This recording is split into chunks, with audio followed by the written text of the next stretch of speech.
He who controls the past controls the future. This is the immortal motto that highlights one of the most acute diseases of the world community: the tendency to pay little or no attention to the past.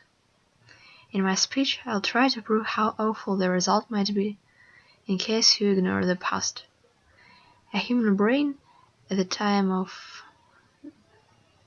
a person's birth, is nothing but a tabula rasa, nothing but a blank sheet. In fact, the world in its inception looked probably just like that. As time passed, humans made the world brighter. Layer by layer, the wisdom of generations filled the gaps of knowledge and discovered horizons no one had ever dreamed of.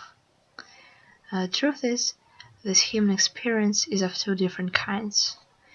New discoveries and inventions represent the positive side of human history, yet there was the other side of the coin, that of conflicts and wars. While it might give one immensely more pleasure to admire the most brilliant highlights that were once and for all engraved in the book of the humanity's glory, a truly unbiased and sincere individual would admit that the world history has had its drawbacks. Still, no matter how bittersweet the heritage of the past might be, it's this heritage that is so crucial for us. We have to learn from it, with utmost reverence, study the lessons of history. You might ask me, why would any of us have to take the time for looking back and digging in the past? Well, the answer is quite simple. Without this kind of knowledge, our minds would be an absolutely blank space. That means that every error made by our ancestors might, by all the chances, be repeated. In that case, without return to the past at the right time, one day we might approach the point of no return, the point at which you would surely have regrets and second thoughts. You might probably ask yourself, just why on earth haven't I considered this before?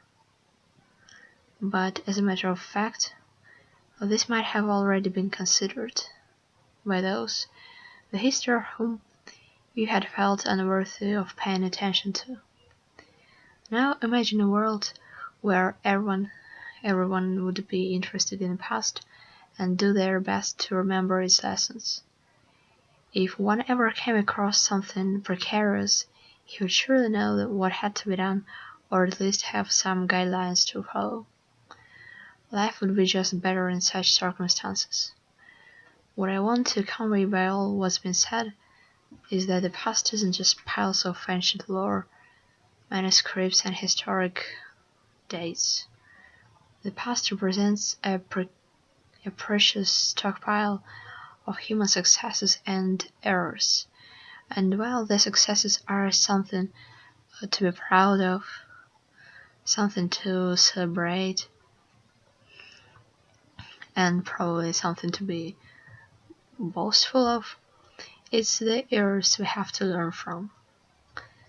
After all, isn't it more sensible to observe the lessons of the past than to make the same mistakes over and over again?